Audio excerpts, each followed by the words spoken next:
चलिए शुरू करते हैं। विषय है विद्यालय पाठ्यक्रम विकास चतुर्थ सेमेस्टर, जिसके अंतर्गत हम पाठ्यक्रम का अर्थ, परिभाषा और इसकी प्रकृति के बारे में चर्चा करेंगे।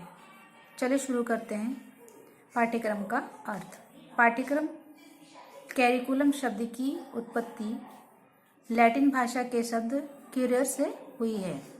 क्यूरियर का अर्थ है दौड़ का मैदान, रेस कोर्स। इस प्रकार पाठ्यक्रम बालक के लिए उस दौड़ के मैदान के समकक्ष है जहां बालक शिक्षक के उद्देश्यों को प्राप्त करने हेतु दौड़ में भाग लेता है। प्राचीन काल में पाठ्यक्रम का अर्थ था छात्रों को विषयों का ज्ञान प्रदान करना, और इसी आधार पर शिक्षक भी अपना उद्देश्य पाठ्यक्रम की समाप्ति करने तक ही सीमित कर देते थे। परंतु वर्तमान युग में पाठ्यक्रम में सिर्फ विषय ज्ञान ही नहीं, सब्जेक्ट नॉलेज ही नहीं सम्मिलित करते हैं, परंतु जीवन के अनुभवों, क्रियाओं तथा विचारों को भी सम्मिलित करते हैं। इसलिए आज का पाठ्यक्रम संबोध सिर्फ ज्ञान देने तक ही सीमित नहीं है, वरन यह बालक के व्यक्तित्व के विकास पर भी बल देता है।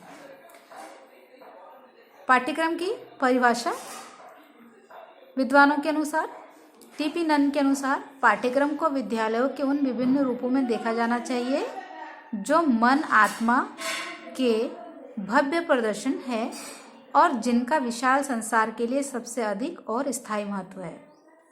मुनरो के अनुसार पाठ्यक्रम में वे सभी क्रियाएं सम्मिलित हैं जिनका हम शिक्षक के उद्देश्यों की प्राप्ति करने हेतु विद्यालय में उपयोग करते हैं। कोठारी शिक्षा आयोग के अनुसार विद्यालय की देखभाल में उसके अंदर तथा बाहर अनेक प्रकार के कार्यकलापों से छात्रों को विभिन्न अध्ययन अनुभव प्राप्त होते हैं। हम विद्यालय पाठ्यक्रम को इन अध्ययन अनुभवों का समिष्ट मानते हैं। इसकी प्रकृति, पाठ्यक्रम की प्रकृति निम्नलिखित है। नियोजित। पाठ्यक्रम सदैव नियोजित है। पाठ्यक्रम में निहित क्रियाओं को अपनी आवश्यकता अनुसार जल्दबाजी में विकसित नहीं किया जा सकता। उद्देश्य। पाठ्यक्रम के लक्ष्य उससे संबंधित शैक्षिक उद्देश्यों से निर्दिष्ट होते हैं। उद्देश्य ही साध्य होते हैं, अतः पाठ्यक्रम प्रकृति से उद्देश्यों को प्राप्त करने का साधन है। आधार। पाठ्यक्रम के आधार होते हैं जैसे सामाजिक, वैज्ञानिक, मनोवैज्ञानिक, दार्शनिक आदि। सामाजिक शक्तियाँ स्वीकृत सिद्धांतों द्वारा प्रदत्त मानव विकास का ज्ञान, अधिगम का स्वरूप तथा ज्ञान और संज्ञान का स्वरूप आदि किसी विशिष्ट समाज के एक विशिष्ट आयु वर्ग के बच्चों की शिक्षा के पाठ्यक्रम का निर्माण करते हैं। शिक्षा का नियोजन।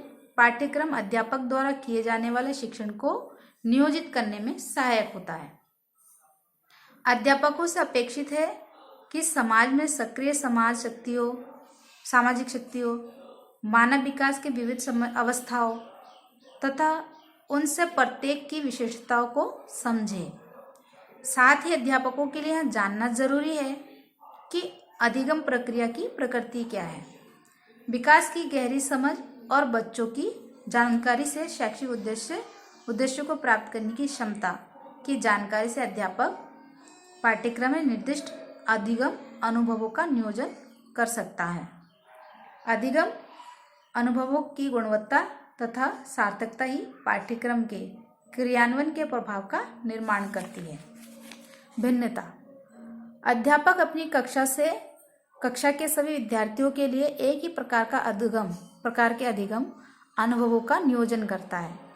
फिर भी अपने अधिगम अनुभवों तथा अपनी सहभागिता के स्तर एवं गुणवत्ता के कारण उसमें भिन्नता दिखाई देती है। उसमें व्यक्तिगत भेद तथा सामाजिक पृष्ठभूमि की भिन्नता इस प्रकार के परिणाम के लिए उत्तरदायी है। यही कारण है कि एक ही कक्षा के प्रत्येक छात्र का वास्तविक पाठ्यक्रम उसी कक्षा के अन्य छात्रों के पाठ्यक्रम की अपेक्षा भिन्न होता है। आज की वीडियो में इतना ही। धन्यवाद।